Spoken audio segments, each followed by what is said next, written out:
Yeah, baby. Welcome back, folks. It's been a while since you see me, and no COVID. So far, so good. We're coming up on a year. Can you believe that? 15 days to flatten the curve. I never had 15 days feel this long in my life. Anyway, got a couple of videos in the works, and I'm getting ready to try to complete this one. Get ready for the next couple of them. I'm going to try to get some hog hunting footage with that sight mark Wraith and using the new Chimera 300 suppressor that I got a couple months back. Today's episode involves a really nice find that I happened to make at a little pawn shop. They deal just in guns. They don't pawn tools. They don't pawn TVs. They don't pawn crap. Just guns. I do a lot of business with them. I stop in there quite frequently. And a couple weeks back, what to my wondering eyes should appear, but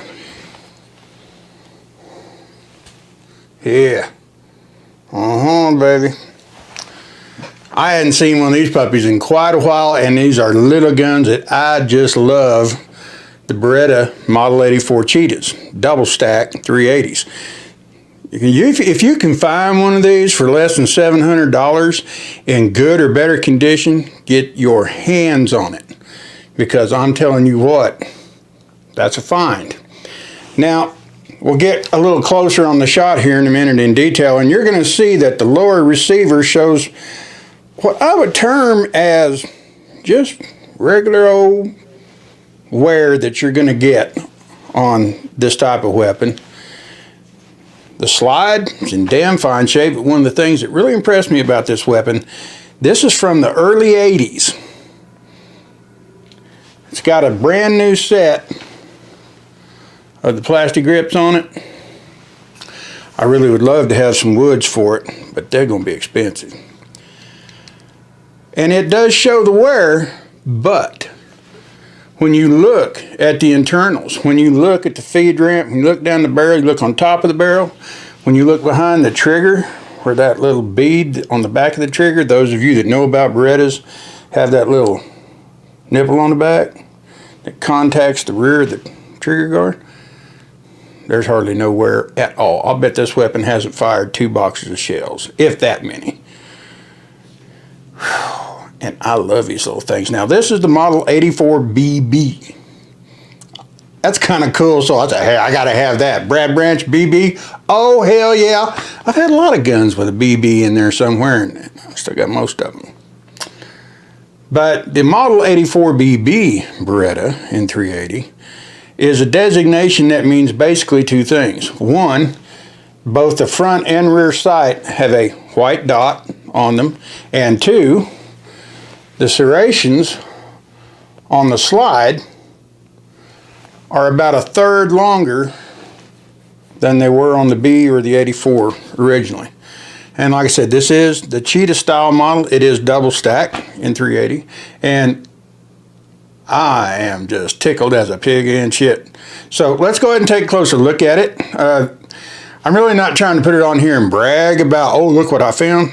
I'm saying, just putting the word out there. If you can find one of these, and you can find one under six feet, pick it up. If it's really, really nice, if it's in good condition, pick it up. You're going to want to have one, because they're just hard to beat.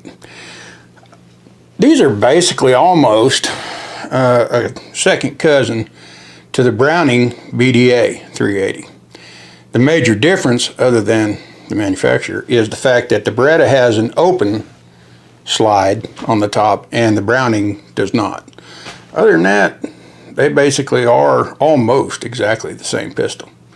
So let's go ahead and put her on the table and pull the top off of it, get the camera reset, and get some up close and personal views of a fine little weapon that I've had 2 or 3 of in my life, and by God, I'm hanging on to this one.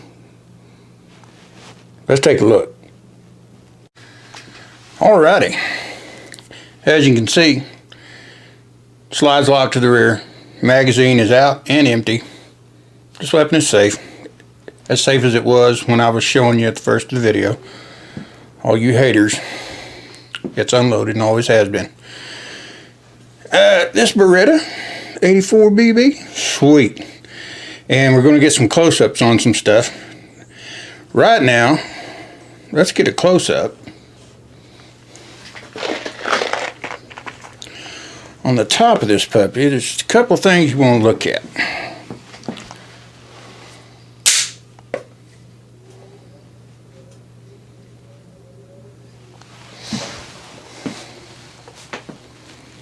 Trying to keep getting shocked. I live in Static City.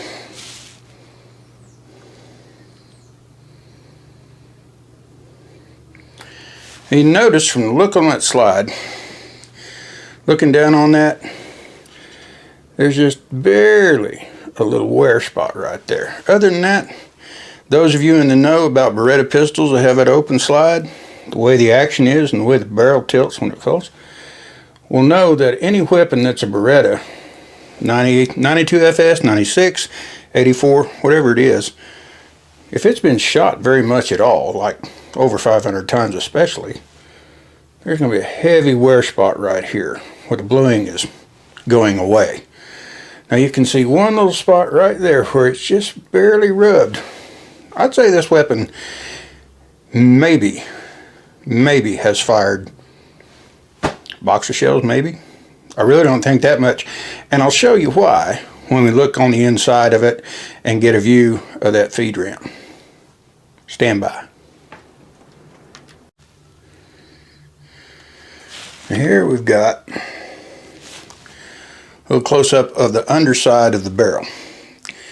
You can see right here just a very small wear mark in the blue. If this pistol had been fired more than 100 times, that would be a much larger mark. You can also see up here where the recoil spring guide rod abuts to the bottom of the chamber lock. Not all that much wear.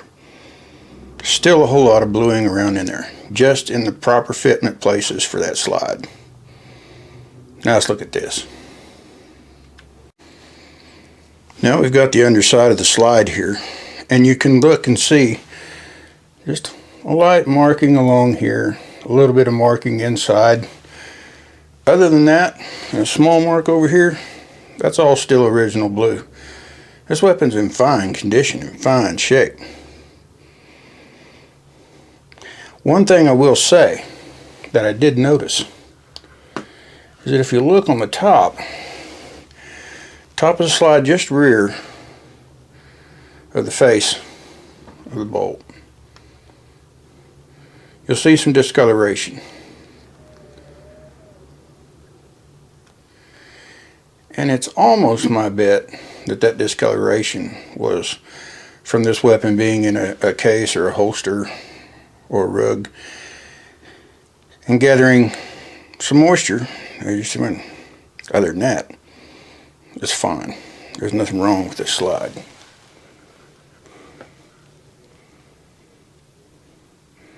No big dents. And you can see light discoloration just there at the muzzle.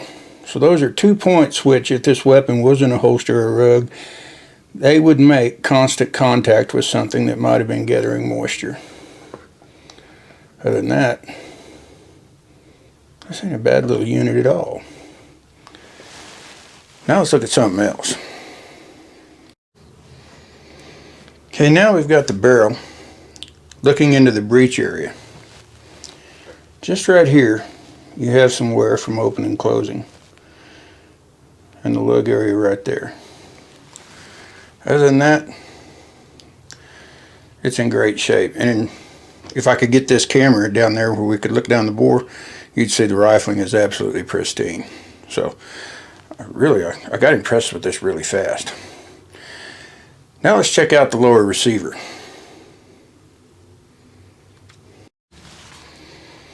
Okay, here on the lower you can see the guide rails, with the exception of just the fore ends, still absolutely black. If you look at the feed ramp right here, the face of it shows almost zero loading wear. This thing, I swear, if it shot more than a couple boxes, or if it shot more than a couple magazines, I'd be in agreement, because there's no wear on that feed ramp. I'm liking this. I'm happy. Let's look at something else now. All right, we've got the lower receiver inverted here, and as you can see, I'll draw your attention to one thing. I really wish, and those of you in the know, pistols imported from overseas, small handguns, semi-automatics, early 80s. Those weapons, when they were imported, the importer in America had to stamp or mark the pistol with their name and where the weapon was imported from. This one is CAI from Georgia, Vermont, made in Italy. I guess they didn't really care where they put their mark, because a lot of companies that kind of really cared for the aesthetics that the customer liked so much would have put that on the, oh, I don't know, say the underside of the barrel or someplace where it wouldn't kind of bugger it up. But then again, some do, some don't. You will find markings on the undersides of barrels. Sometimes you'll find them on the backs. Sometimes, most times, you'll find them there. So it's one thing that kind of makes me go, well, dang it. But anyway, you can see here along the grip serrations, there's some wear. You can see along the edges of the trigger guard, there's some shiny spots. You can see along the edges, there's, you know, it's all honest wear. There's nothing that's hammered. There's nothing that's pitted or gouged like it's been dropped. This weapon's been cared for. It just wasn't cared for by someone who really took really great care.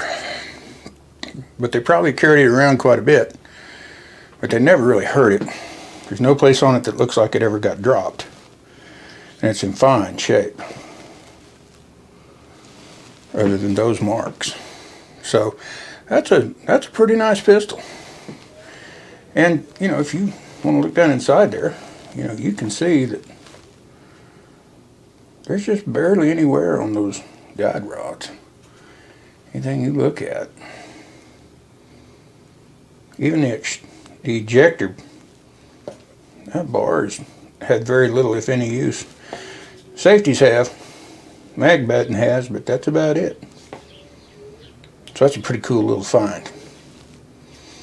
Alright. You can also tell, those of you in the know, you notice on Berettas, and even the Browning, there's a small nipple right there on the back of the trigger. That's basically your over travel stop.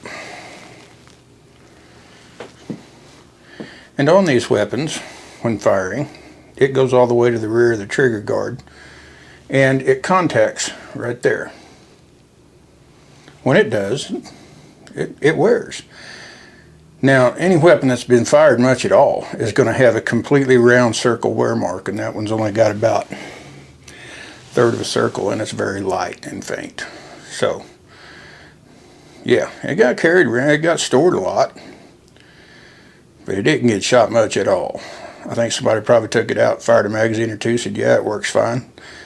Put it in their, loaded it up, put it in their holster, took it home, never shot it again. Wish you had the original grips, but you can't have everything when you find a pistol that's damn near 40 years old. Alright, let's look at one other thing. Alright, top view, looking at the magazine. This is a factory Beretta magazine. I'm sure it probably came with the pistol. You can see that, unlike a magazine that had been used very much, emplaced, dismounted and emplaced, there's hardly any side material wear on this magazine. I think it got thrown in there a couple times and then just left in there. The reason I think that is because you can see just under about a half, 3/4 of an inch under the front of the magazine feed lip, where the follower is. At the top, you can see that discolored spot that had some rust, and then down below it, a couple inches, there's another spot where some rust formed because that thing literally sat there forever, gathering moisture at those 2 points. There's a little bit of wear on the corner and another moisture mark where rust was. At the foot of the magazine, right there on the end cap for the spring cover. But other than that, that magazine's in excellent shape. Now, spring tension on it is real nice. It's good and stiff. It's not weak at all. Magazines are still available for these units.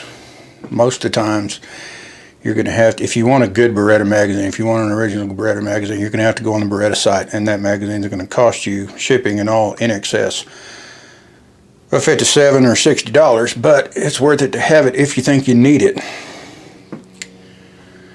But you know, you've got a weapon here in 380 that carries 13 rounds, and then one in the pipe. If 14 rounds of 380 doesn't get somebody off of you to your satisfaction, you're in the wrong part of town.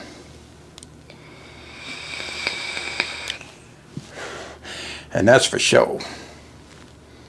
Alright, let's check out something else. Okay, now I mentioned the designation of this weapon, model number 84BB, and I mentioned that the double B configuration signifies that the weapon has a white dot at the rear and a white dot on the front side. They didn't all have those. The BB is the first model to have that. It also signifies that the serrations on the slide were extended. This serrated area was extended by about 1/3 the original distance, giving you some more grip surface, making it easier to operate that weapon. You'll also notice that this does not have a slide mounted decock safety. This weapon, made prior to that, has the safety mounted here on the lower frame. When you actuate that safety, you can actuate that safety whether the hammer is fully down at safety half cock or all the way back, but it does nothing except disconnect the trigger. It does not make the hammer fall like a Beretta 92 FS would, or an F. It actuates only for the trigger. It has no immediate impact on the hammer. So if you get one of these, don't get confused and hit that safety thinking you're going to have a decock weapon. You're not. Not on this model. You would on an 85, or the 84 Cheetah might have it, but these earlier versions, they don't have that. So be sure you pay attention to that. Of course, it has a slide lock lever, and the safety is ambidextrous, so you can use it from either side.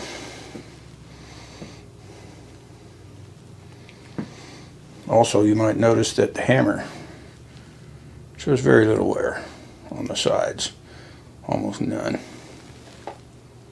even on the face of it. A little impact, that's about it. Alright, let's look at one more thing. Alright, this weapon, as I said, being Beretta, is just like the 92 FS, the 96, the Fs, the government models, the DCs. Same style of operating system, same style of takedown system. Okay? Put this weapon back together, it's just like your full size.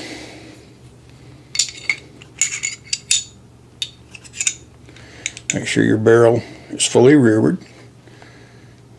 Take your recoil spring and guide. You're going to go in just like you do with a regular 90, 92 or 96.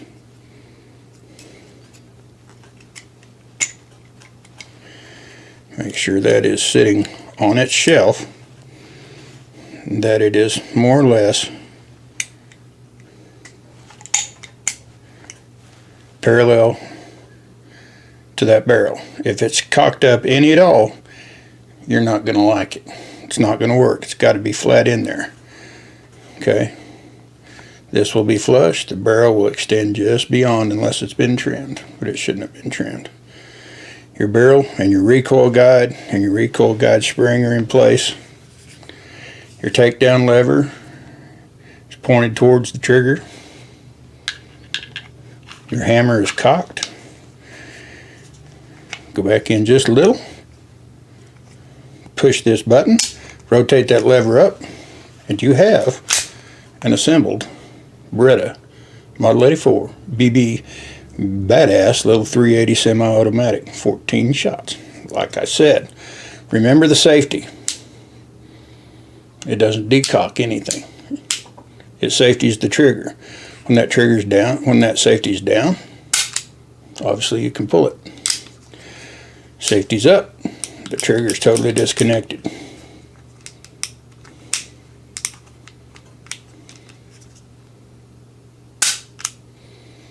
When it's at half cocked,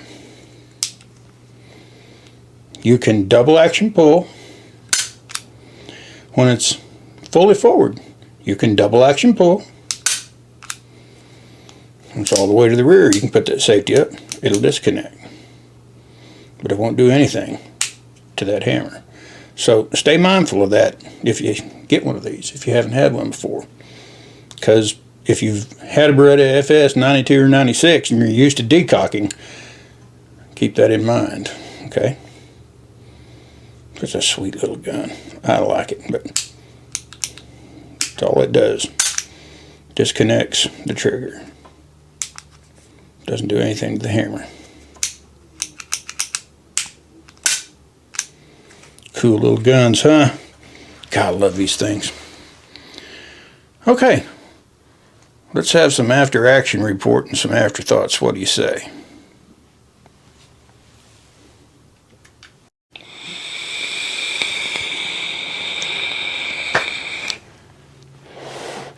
Waving at the little neighbor girl.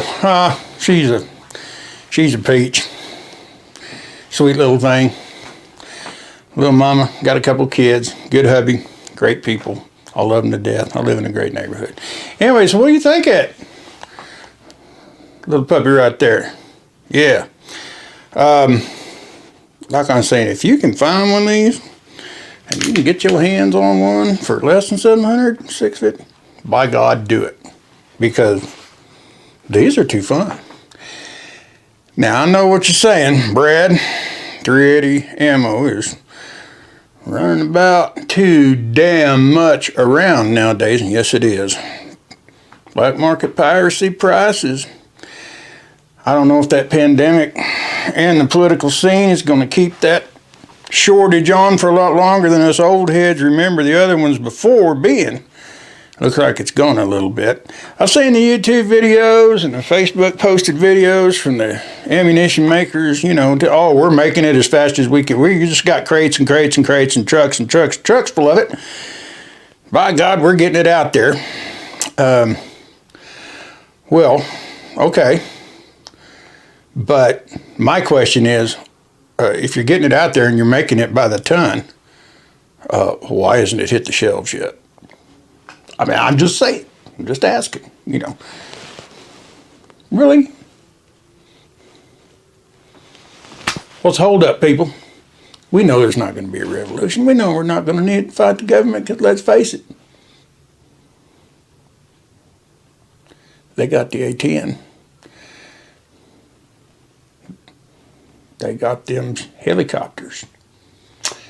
They got them Bradley fighting vehicles and them armored up MRAPs and all that other fun stuff. You think for 1 second anybody is going to succeed in a full-out on assault? Or just get your ass to a hole somewhere in the country and stay there. Save your ammunition for gathering food. I'm not a revolutionary. I really don't think we're going to have to worry about it. But I do consider an ammo shortage that lasts this long, because let's face it, I know people did some hoarding. I know a lot of internet sellers bought up a crap load of it, and they're getting 2 legs, half an arm, and at least half your gonads for a box of 45 Colt. I saw a box of 20 rounds of 45 Colt go for $100. Really? Man. Anyway, fun little gun. If you can get your hands on one of these, a lot of people, some people don't know. Just because you walk in a pawn shop or a gun store one day and 2 days and they ain't got nothing, don't mean they're never going to have nothing. Yeah, the shelves are getting pretty empty. They're not totally bare, but I've seen the inventory in this store go lower than I've ever seen it before in my life. But then again, I walked in there a couple weeks ago, walked by the case, thinking, well, there won't be any 380s in there. Well, there was a couple. There was a SIG. Of course, nobody wants to give you $700 for a SIG 380. And there was a couple others, and there was a little 32, and then sitting right there in that case, all by itself. And for you commentators that think I'm pointing this at me, I'm not. But if you have a pointed weapon at himself counter available, well, hell, go ahead and just drop it in the comments. Tell me how many times you think I did, because so far, I haven't pointed it directly at me once. I love it when people do that. I'm like, hey, yeah, great, yeah. And tell you, friend, I've been shot more than once. I'm not going to shoot myself making a video, okay? So calm down, be cool, it's safe, all right? I used to walk in front of housers. If the breech block was open, there wasn't a round in it. It was just a big tube of steel. Okay? So go by your shops in your area now and then. Get in there and look around.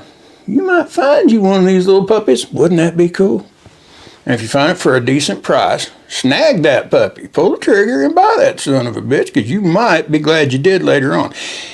I know gun show prices on ammo and everybody wants so much money for it, but I'm not saying go out and hawk out the family farm to try to get you some, but if you come across something like this, in this condition, in this shape, even if it ain't got the original box, pick that puppy up.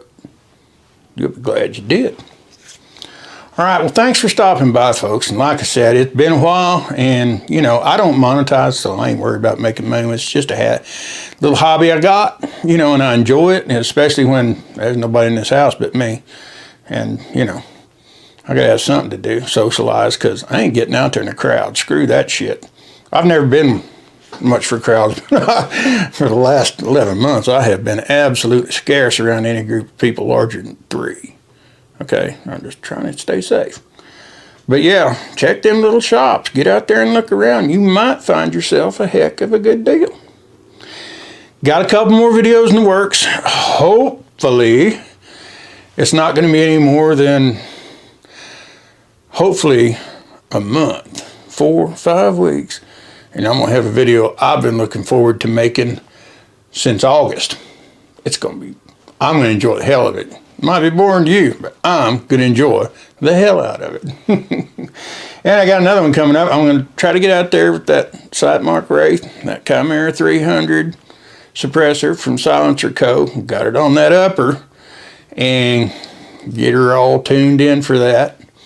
Because I had to adjust the sight picture on that Sight Mark when I swapped suppressors, because I'm going to that Chimera 300, which is only 6.9 inches, from that original great big 13.5 inch mule specker that I used originally. And that's going to certainly cause at least a slight shift in point of aim versus impact. So going to try to get that in the works. The hogs have showed back up. My buddy's camera's got them, and he got on them the other day and made a pretty good dent, but still got a couple of sizable groups, and we're going to try to get some footage on that.